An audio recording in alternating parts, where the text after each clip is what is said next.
हरियाली से भरे एक खामोश से गांव चनारी में, जहां सुबह की हवा में घास की खुशबू घली होती और शामें कोयल की आवाज से रंगीन हो जाती थीं, वहीं दो दिल धड़कते थे, अहमद और ज़ैनब के। दोनों बचपन से एक ही गांव में रहते थे, मगर उनकी कहानी वक्त के साथ खामोशी से परवान चढ़ती रही।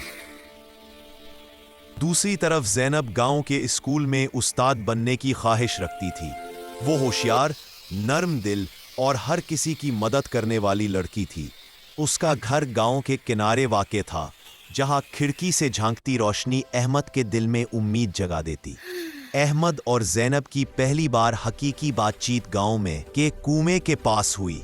ज़ैनब पानी भरने आई थी और अहमद अपने बैलगाड़ी के लिए पानी लेने। जब उनकी नजरें मिली तो एक लम्हे को दुनिया कभी खेत के रास्ते पर, कभी दरिया के किनारे, कभी गांव की पुरानी पीपल की छांव में। इनमें मोहब्बत खामोश थी मगर गहरी थी। वो अपने दिल की बात कहे बगैर भी एक दूसरे को समझने लगे थे। मोहब्बत की तरह उनकी कहानी में भी एक आजमाइश थी। ज़ैनब के वालिद उसकी शादी शहर में रहने वाले अपने एक अजीज के बेटे से करना चाहते थे।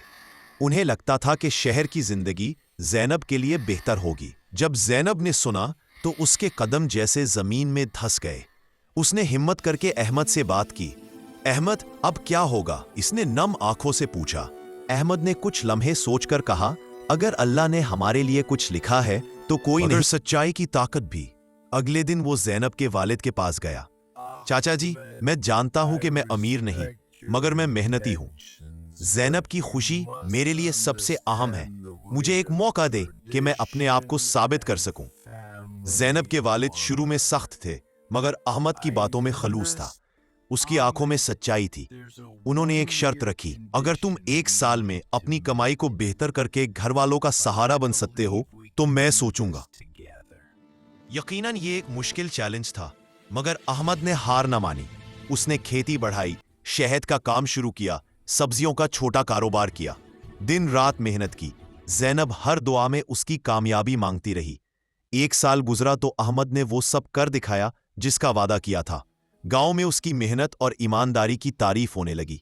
जब वो दोबारा ज़ैनब के घर पहुंचा तो ज़ैनब के वालिद की आंखों में तब्दीली थी। बेटा अहमद, तुमने साबित कर दिया कि मोहब्बत सिर्फ बातों से नहीं, अमल से भी होती है। मुझे तुम पर फख्र है। यूं अहमद और ज़ैनब की मोहब्बत को गांव वालों की दुआओं के साथ कबूलियत मिली। शादी वाले दिन पीपल के दरख्त के नीचे मुस्कुराकर आसमान की तरफ देखता रहा, जैसे उसकी दुआएं भी आज उसके साथ मुस्कुरा रही थीं। ये कहानी सिर्फ मोहब्बत की नहीं, बल्कि यकीन, सब्र और सच्ची मेहनत की है, जो हमेशा अपनी मंजिल तक पहुंचती है।